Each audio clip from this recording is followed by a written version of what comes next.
All right, welcome back to the show, ladies and gents. This is your man Scorched here, along with FBR for president. You guys got to vote for him. Unfortunately, Thick Nick Fury couldn't be here today. However, I'm sure he'll be back soon, enjoying some personal time. So, without further ado, we're happy to see you guys back. Happy to be back, and we're talking about one of the best movies ever. Not, but yeah, I'm gonna kick it over to my man FBR. What do you got for us, brother? Hey, what's up, man? Good to be with you guys tonight. Thanks for joining us. So tonight we're going to talk about 2025's The Amateur. It actually dropped on streaming on Hulu for free on last Friday, I think it was. So we finally got around to checking it out, starring Rami Malek, Lawrence Fishburne, and a very, very, very, very, very small cameo by John Bernthal. It's a remake from like a 1980s, 1970s kind of espionage thriller. This movie doesn't kind of like reinvent the wheel at all. Basically, Rami Malek plays like a decryption expert for the CIA. He lives 5 floors underground or some shit like that. Anyways, the his he's married to his wife. His wife goes out on some European vacation of sorts, and she gets smoked by some bad guys. Rami Malek has, kind of like not necessarily a breakdown, but anyways, what ends up happening is he has some hacker that's talking to him on CIA networks and feeds him some information about some ops that were kind of covered up. Like there's a conspiracy theory kind of angle going on in this film. And what he ends up doing is he ends up I can't believe I'm gonna say this. He he goes to the CIA special activities guys, and that's pretty much the definition of what I can give you. The spooky of the spooks, and basically like blackmails these two guys into providing him some training down at Camp Perry, in Virginia. If you guys don't know what's at Camp Perry, well, Google it. You'll probably have some FBI guys at your doorstep in no time. So he goes down to Camp Perry and he comes across Lawrence Fishburne's character, who is kind of like, to me, it kind of struck me. They refer to him as a colonel. And I basically what I kind of pulled from that is knowing the community a little bit. He's kind of like a ground branch guy, kind of like their paramilitary CIA type that goes in and does all like the super hard, spooky clandestine work. And tries to train him to be like a field agent because at the end of the day, Rami Malek wants to go out and use his big brain because he's got like an IQ of 170, as is alluded to in the film, and basically go after the guys that killed his wife. And so it's kind of like Taken if you were a less imposing super nerd that sits behind computers all day. No offense to super nerds, we need those guys. It's just a hard to believe kind of film. That's kind of it, man. Like we can dissect this a little bit deeper, and but that's the overall wave tops of the flick. Yeah, that's pretty much it, man. He's a one man wrecking crew of sorts. I don't even know where to begin with this, man. At the end of the day, it was free to watch. You're paying for your membership. Um, I felt like if I was going to give you guys my bottom line up front, it was a good portion of Hollywood talent that was wasted on a weak script and action set pieces that have been done before. If you guys have seen the trailer, you'll see like probably the biggest action set piece, so to speak, is the scene where he's talking to the guy in the pool and he talks about how he's depressurizing the glass. So basically it blows out from underneath the guy and he drops like 16 stories to his death.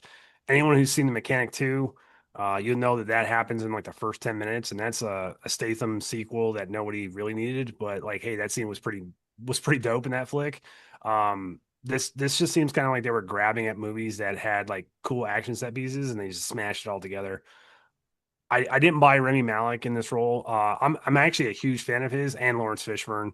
Remy Malik was fantastic as Freddie Mercury, in my opinion, in Bohemian Rhapsody. I never got a chance to watch Mr. Robot. I heard that was kind of like the movie that set the stage, and I have not seen him as the Bond villain in was it Die Another Day, or no, that's the Pierce Brosnan flick. Anyways, the last one where Craig signed off. I don't know, man. But Lawrence Fishburne, obviously, always a joy to watch. You can just kind of tell that there's some sequences, like there's a fight scene for him.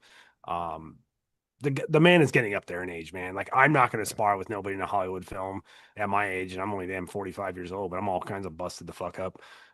It just the movie missed the mark for me. I struggle to find a redeeming point of this film. And what I would tell you is that my recommendation will lift you guys back up after we crush this flick. So what you got, Scorch? Yeah, I would say, well, my recommendation, I think, as well, is a lot better than this movie. I try to do what I've only done a couple times here and there throughout our, channel's existence, and that's kind of put some things aside and be nicer and not beat it up as much because I wanted to destroy this as well.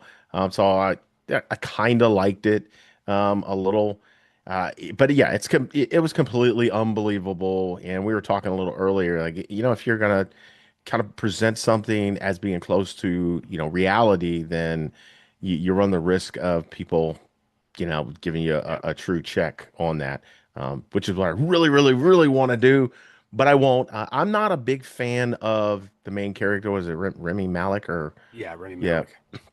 Malik. Not a big fan of him, but that's because of the robot series. And from my understanding, it did pretty well. I didn't like the show. He just seemed very monotone and sleepy the whole thing. So I really haven't watched anything from him other than this. And yeah, it was a little disappointing. But it had some great actors in it. I expected more from them to kind of carry the movie.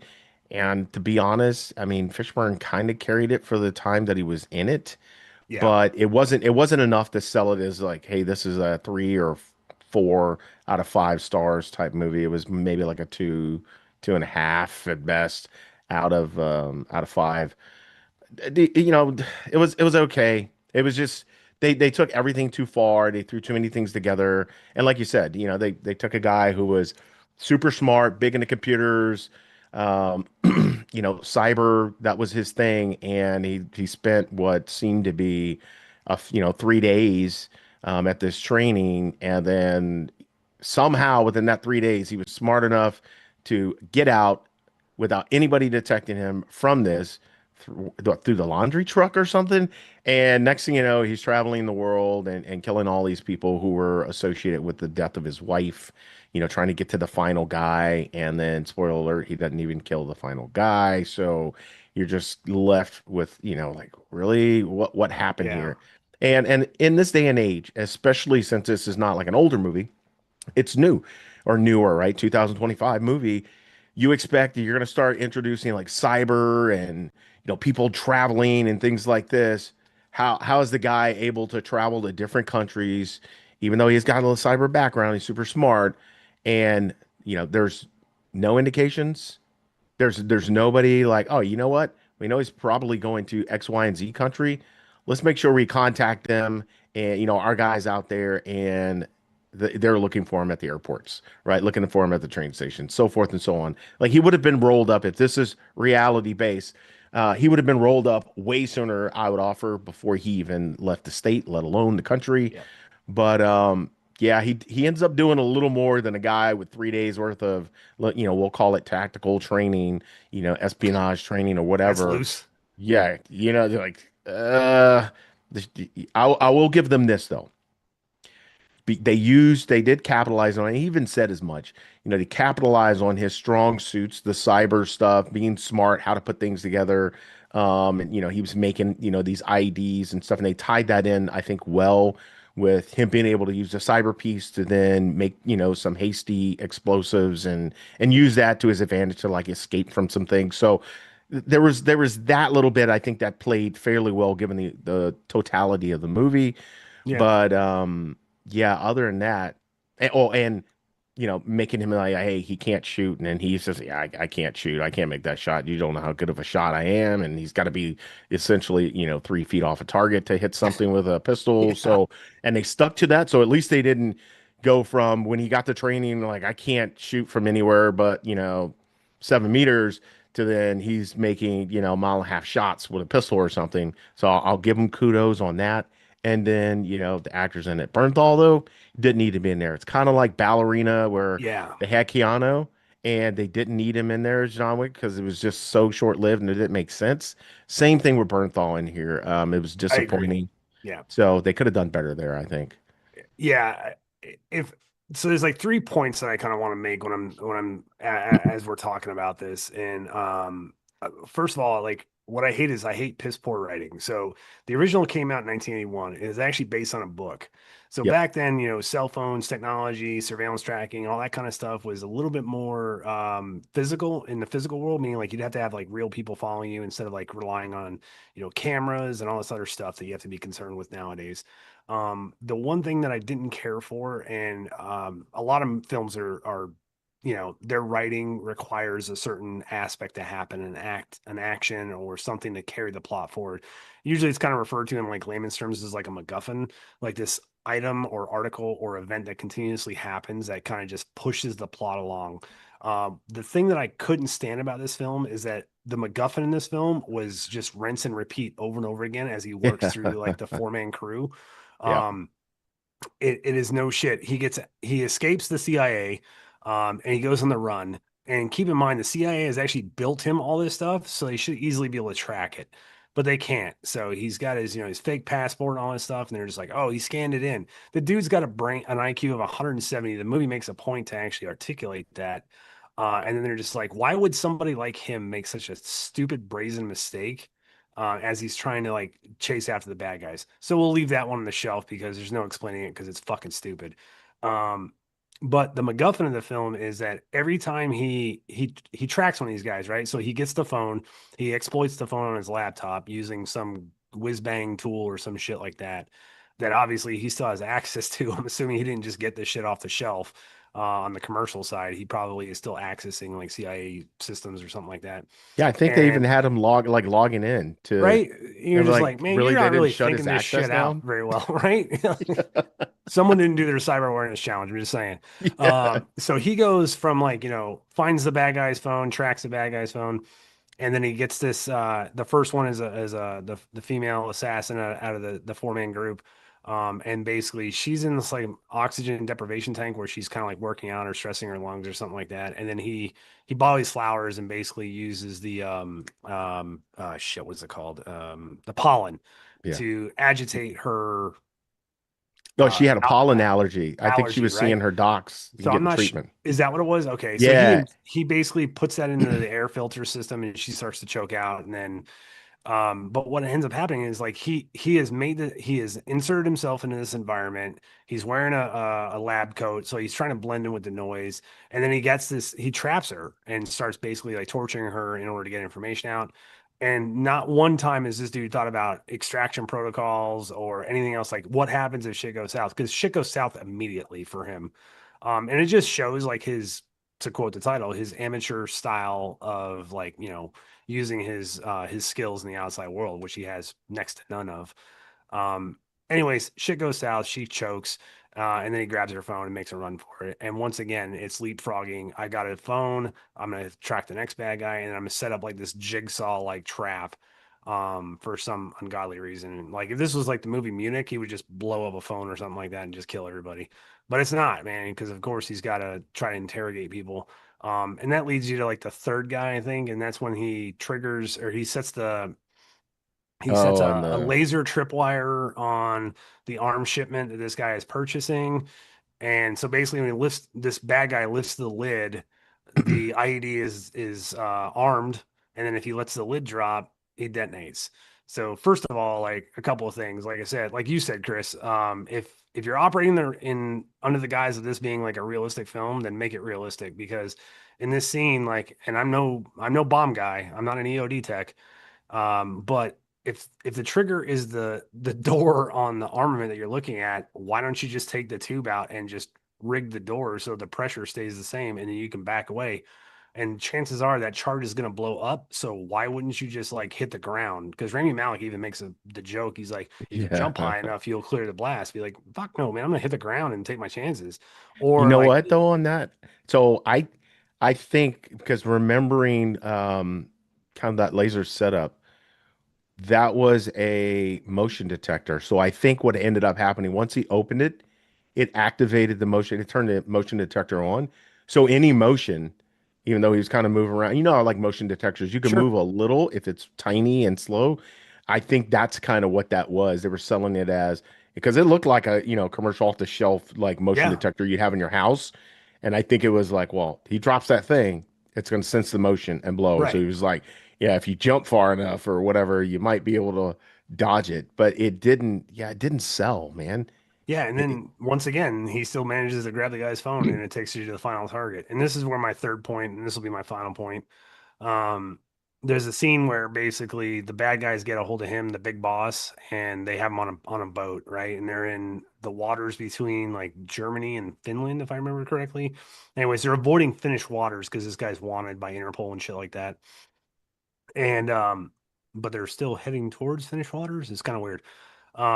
There's a scene where basically like the guy hands him a pistol and he's like, "Hey, do your thing if that's what you got to do." And that I'm paraphrasing, but what it boils down to is this guy hands him a pistol, and I thought for a split second, if anybody is a fan of the movie Quigley Down Under, there's a great starts Tom Selleck and Alan Rickman. man, Tom Selleck plays a sharpshooter from the old West in like the 1870s, gets recruited by a landowner in Australia to come down and deal with coyotes or I forget what it is, whatever wildlife is down in Australia. I've never been down there. And giant tarantulas. come to find out, Alan Rickman plays a landowner. He's a scumbag, and he's hired him to kill off an Aborigine tribe that's encroaching on what he considers to be his land. And Tom Selleck ain't have no part of that shit. But there's this great scene before he gets the bad guy's plan, and he's like, Alan Rickman's trying to impress him because he's a sharpshooter, and he's like, "Hey, he's like, this is my Colt, blah blah blah." He's like showing him his handgun, and Tom Selleck has this great line. He's like, "I just never had a use for one." So flash forward to the end of the film, and basically Tom Selleck's been captured by Alan Rickman and his guys, and he shoves a pistol into his waistband, and he's like, "Since you never had a use for one, blah blah blah," or he's like, "Since you're not proficient at it," and he shoves it in his waist or in his belt, and Tom Selleck draws on him and kills Alan or shoots Alan Rickman in the gut, kills his two henchmen, and then he steps over him and he's like, "I didn't say I wasn't proficient at it. I just said I had no use for it." And then Alan Rickman bleeds out. And I was wondering if they were going to go that way with this because at Yeah, the end of it, I was like, man, I was like, if you rebound from this, because it kind of worked because at the earlier scene when they're at the rifle or the marks or the because shooting he's so range, close. yeah, Lawrence Fishburne is like, yeah, if you're that close, I guess you'll hit your target. So It I was was like like, man, 50-50. right? And I was like, oh, this is the moment. Instead, no, he just bought time because they accidentally fucking drove their damn boat into Finnish fucking waters. Like, Oh, no, how, he had a remember they took his phone, but they let him keep his watch, and his watch allowed it to link up his cyber stuff to link up to the boat and drive it into oh, Finnish waters because they were trying to stop it. But it just wasn't making a whole lot of sense. And I think you're right. Like they could have had a little more saving grace had he been able to yeah. pull off like close-up shots on because everybody in that room was close enough for him to have Oh, a absolutely. And 50-50 I think he or only better. had, I think there was only three guys in there. So I think he had him a Glock 19. So he probably has at least, what, 15 rounds in that? Yeah. 15? He could have easily probably dispatched those guys, even in a sheer like panic, and he's not a professional shooter or anything like that. Like he probably could have drawn down on those guys and probably won for the most part. But like we didn't go that route. Instead, they all get No. arrested by Interpol and fucking blah blah blah. Yeah, and then yeah, Bernthal, man. Hey, I need a guy who looks like a fucking operator who's never an operator, but like we have like a couple $1 million to spare. So let's get Shane from The Walking Dead in this motherfucker and make him look like an operator again. Because obviously he didn't make enough money off the accountant too. So I don't know. I don't get that jam. But what was interesting though was like Lawrence Fishburne, man. Like once again, just like you said though, Scores, is like just like Ballerino, when you didn't need Keanu because you already had a good side character built into it with Norman Reedus, I would have loved to have seen Norman Reedus do some work in Ballerina, and he didn't get the opportunity. The same here, man. Like you have one fight scene with Lawrence Fishburne, and it doesn't look great, but it would have been cool to see Lawrence Fishburne like lock horns with the bad guys and be like, "Hey, man, I've been backing the wrong horse this entire time. I'm gonna Yeah. fucking side with Rami Malek and help him get through this fight." And it just never worked out, and it yeah, that's pretty much the movie. I don't know that I could I don't know that I could recommend this to anyone. Um, I have no Yeah. desire to watch this again. It's just a shame because you had such great talent in this film and it was just wasted. Like even the head of special activities, I forget the actor's name, but he's in a ton of stuff, man. Probably the most famous for Mindhunters on Netflix. Absolutely phenomenal series. You guys haven't seen it. It's all about the formation of the FBI's Bureau of Analysis Unit, the guys that track serial killers and shit like that. Really, really good show. That lead is in this as the head of special activities. And then you also have the lady who plays the director of the CIA. She was also in the show with Sterling K. Brown that just came out, Paradise, as like the big bad in that, and she was fantastic. Completely underutilized in this film. I don't Yeah. understand why you brought all this talent together and you just kind of had like this shit plot. I don't know. Maybe all those guys owned or owed like a film to 20th Century Fox, and they just got stuck It was making pro this. bono. Yeah, We it's like every you're 5 years like, oh you got to do shit, a we pro owe you bono. one, so I guess I'll show up to this fucking movie. But yeah, I wasn't a fan. I think there's a hundred better espionage CIA type films. Body Lies, Spy Game. Those are the two that come off the top of my head. Top secret. Um, Top Secret. There Yeah. you go. Rest in peace, Val Kilmer. Yeah. Um, Speaking of which, shout out to we'll miss you, Ozzy, and Malcolm and Jamal Warner too, man. Like it sucks we lost those two folks. And that's what I got, man. I'm all We ears. Let me hear it. What you got? Anything else? Yes, yeah, man. I think you wrap a bow right around that. What do you got as far as a recommendation? What are you Oh thinking? man, cool. Let's dust off some classics because this Yeah, is what I really want to talk about. Fuck that amateur shit. All not right. amateur night. So Bill Duke is the guy who played Mac in Predator in 1987. If you guys remember that film, he's also in Commando. So he did a couple of movies where he was the director, and this is one of them. So tying into the theme of this week's episode, I decided to go down the road for a Lawrence Fishburne film, near and dear to my heart. It's probably the one of the first films outside of like Apocalypse Now, where I ever saw Lawrence Fishburne, and it is a absolute masterpiece as far as I'm concerned, and that is motherfucking Deep Cover. All right, so that is Lawrence Fishburne and Jeff Goldblum, and Lawrence Fishburne Nice. plays an LAPD patrol officer that gets recruited by the DEA to go undercover and kind of break up this drug cartel that's out in LA in the early '90s. Um, One of the best aspects of this film, directed by Bill Duke, actually. Sorry, I should probably complete my thought there. One of the best aspects of this film is actually the soundtrack. Absolutely phenomenal. Dr. Dre does Yeah. a song called Deep Cover on it, and it's fantastic. Unfortunately, Amazon's a bunch of bitches, and they haven't actually licensed that song onto Amazon Music, or I haven't seen it anywhere else. Actually, I'm not sure if it's still locked behind Death Row Records or not. But man, I hope to God they release that album at one point because it's fantastic. But it's really good as far as like the psychological trauma he goes through, as far as like his persona being undercover versus him being a cop, and you can start seeing him like blur the lines of what is police work versus what is the criminality of what he's doing because he's moving up in the ranks, kind of like similar to Donnie Brasco where he starts, he's not a hang Another around good one. anymore. Yeah, he's not a hang around anymore. He is a power player in this cartel, and him and to watch Jeff Goldblum kind of go from like this, I wouldn't say an introvert, but he's more of a quiet, like, I don't know, like, I wouldn't call him a weakling, but you can definitely tell he hasn't had his moment to shine in the earlier stages of the film. And at the end, when they've actually like taken out the big boss and they've become the boss themselves, like you start to see Jeff Goldblum like kind of like go off the deep end, and it's fantastic, man. And the ending is great. Highly recommended. I collect a lot of physical media because fuck licensing. And I was happy to see that Criterion had released this recently, so I was able to pick up a copy. Highly recommend it. If you own the physical copy, they can't take it away from you. Um, but it's just a phenomenal, phenomenal film. And if you guys are looking to catch it somewhere streaming, it's actually on Tubi. It came out in '92. Deep cover. Can't recommend it enough. You won't be disappointed. Yeah, yeah, dude, that's a great pick, man. Oh yeah, And it's one of those eras that near and dear to my heart, like the 80s and 90s, man. I love those yeah, baby. movies. But that was a great movie, man. Great pick. So for mine, hey, same guy made the movie. So who'd have thunk it? I had no idea. The Right. FBR pointed that out to me. So hey, great job. Shout out to him. So mine is Hoodlum, right? That's 1997 movie. Oh yeah. That's got Larry Fishburne. No, Lawrence Fishburne. I know he doesn't like being called Larry. I don't think he's been Larry. Larry since what was it? I think it was Nightmare on Elm Street 4 that he was in, the Dream Warriors. And that was like his first one. I think it was that and Apocalypse Now is the only two times he's credited as Larry Fishburne, and I don't blame him for changing it up. Yeah, he fixed that one. Yeah. But yeah, this is you can watch it on Amazon Prime. I think it's on Tubi as well, and quite a few others. But those two you should be able to get it. So on kind of a free, right? Tubi and then Amazon Prime.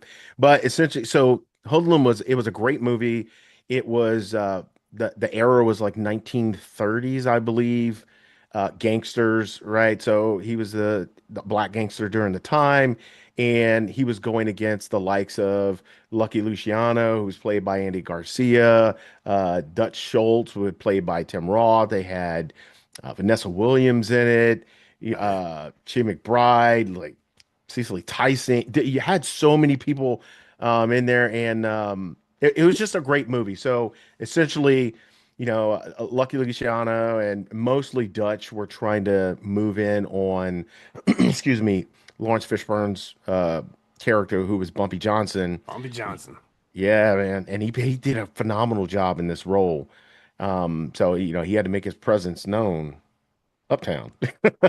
That's Right. a you guys got to watch a movie. You'll get that. That was like one of my favorite lines out of there. But they were trying to move in on his numbers games, right? They're trying, it was, you got to think it's the 30s. Racism was rampant. You still had some people who had power, that were in the black community like this, but it was typically doing nefarious type things, at least in this area. So it was Harlem, New York, Harlem area. And again, phenomenal movie, but they were trying to move in on his numbers game. He was trying to, expand his footprint, and there was a lot of confrontations, a lot of back and forth. And I won't give you the ending. I don't want to spoil it for you, but it was great throughout, and the ending I thought was great. Another key player in this movie. Hold on, let me look and see if I can find. I love this guy and stuff. He usually plays some pretty interesting roles, but that's Clarence William. It's the third. Yeah. Yeah, the third I was man, wondering that if you're gonna guy. get to him. Oh, dude, he is off the chain, and he's kind of playing like both sides of the fence, right? Yeah. He's just trying almost like a guy in the middle knows he's stuck in this mess, and he's just trying to do what he thinks best for him, and then he eventually he makes some bad decisions and some good ones. But all in all, I will say that I'll say three favorite characters out of it. It was Bumpy, it was Lucky Luciano, and my man Whispers. Whispers was legit. He was essentially like the assassin for one of the assassins, but the silent assassin, so to speak, hence the name Whispers, because I think at some point somebody either tried to strangle him or cut his throat or whatever. He had the scar, and he would tell you, yeah, talk like this, like, yeah, I'm gonna have to kill you now, and he had that weird look in his eye. But he always killed people with an old school straight razor. You see in the barbershops, and you can still kind of see him out there nowadays. But it was just all in all, phenomenal movie. And the last thing you don't want to do, or the last thing you want to do, rather, is put sprinkles on Bumpy's Sunday, right? Was it a Sunday? Yeah, no, I don't know. banana It's been a split. while since I watched that Banana one. split. We like, how do I like my split? Put these You, sprinkles on here. you know what's So, yeah. crazy, man? If we wanted to play 6 Degrees of Kevin Bacon, is Clarence Williams III is actually in Deep Cover. I think he plays a corrupt LAPD Was cop, if I he? remember correctly. Yep, he's in it. Man, dude. He plays in this, right? But Lawrence Fishburne plays Bumpy Johnson. Now you fast forward a couple of decades and you get to American Gangster with Russell Crowe Oh, and Denzel Washington, directed by that Ridley was a good Scott, one. which is about Bumpy Johnson's Yeah, end of his era and Frank yeah. White taking over. Clarence Williams III plays Bumpy Johnson in that flick. That's crazy. And Boom, that's not a mind blown, coincidence. Those guys did that. They did that on purpose, but that's a great loop. It just right? shows you how all these actors they kind of bleed back into one another's careers, Yeah, from younger ages into the older ages, especially, some of the classic characters like the ones we mentioned.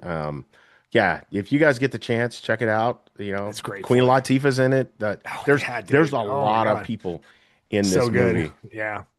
Phenomenal movies. But yeah, that was my pick. That's a good pick, bro. Like I haven't seen that movie in years, but I remember it fondly, and that whole era of mafia tales is just fantastic. Because those guys were all in New York, and you start looking at like Chicago mob back in the 30s with Elliot Ness, obviously going after Al Capone and those guys, and Yeah. Frank Nitti and all that shit. Just just fantastic, man. American Gangster is actually probably one of my favorite films of all time because I just think Denzel is just absolutely cold-blooded in that flick, and it just Oh, gives him a chance to shine like you've never seen him shine. And talk about an all-star cast, man. So like you can just keep rinsing and repeating that storyline. I'll probably just keep watching it. Although to be fair, I have not watched I think it's the King of Harlem, which is all about Bumpy Johnson. Forrest Whitaker stars in. I think that's the name of the show, and it's on Epix, which I think is on Hulu now. I don't know. Some of these streaming services get swallowed by bigger guys. So, but man, such great, interesting historical stories. yeah. Obviously riddled with violence and shit, but But it was good. I mean, and that's what the movie was, right? You're talking gangsters and everything. So, yeah. and it's, to liken back to what we were talking about earlier on the amateurs, like this was meant to be kind of a reality thing. And they did a great job with it, Hmm. right? It was a sell. They didn't overextend it. They didn't have these guys doing stuff that just, nobody was in outer space, you know what I mean, holding their breath. It's just it fit the era. It fit what the movie was meant to be on both movies, both of ours. Yeah. And that I think that's part of what made them great classics, and they have that staying power. They're just great movies all Yeah. around. So hey guys, go check out the Amateur if you want. I Mm. couldn't recommend it. I don't. I think it's a waste of your time. I would tell you to go check out Deep Cover or Hoodlum. If they're both on Tubi, that means it's absolutely free. All you gotta do is just download the app and check it out. That's a better use of your time than the Amateur is. And I'll end with this and say I'm glad I didn't spend the money to go see it in the theaters. Yeah, don't be amateurs. Watch something that's for pros. All right. Yeah, dad Oh, jokes. dad jokes. Dad jokes. That's where I'm at now. Hence the nice beard. So with that being said, hey Beard guys, of we War. really yeah, beard of one. It's like army of one. It's beard of Oh, fuck one. off, shipmate. Yes, beard of one. We got beard of one now, and 5 o'clock shadow. So oh, should we change it to what is it like? Beards of shadows or shadow of beards? No, you should just grow your Game shit of back. Thrones. I'm working on it. I'm working on You need to like it. hold your nose and blow out and just Yeah, yeah, the exactly. You're the right. Play-Doh kit that was just used to grow. Oh my gosh. Oh yeah, dude. Yeah. Some chia seeds and put it on there, see what happens. All right, guys. So Chia. it was great. Luckily we had some good recommendations, and we can get into those a little bit. But we appreciate you guys coming out. Look forward to seeing you next episode. And don't forget, like, subscribe, notification bell, post it on your MySpace, all that jazz. You guys put that stuff out there, and get more people in here so we can get beat up in the comment sections about The Amateur and any other bad movies Yeah, out there. absolutely. Like pretty much any comment will be welcome at this point because I think we got two people watching and one of them is Jack. So, but Yeah, and the we other might even be appreciate me. I don't both of know. you. Yeah, exactly. All right, guys. Well, it was great being here with you. Look forward to seeing you in the next one. Scorch out of here. Fat Broken Rambo out here. Be good to each other.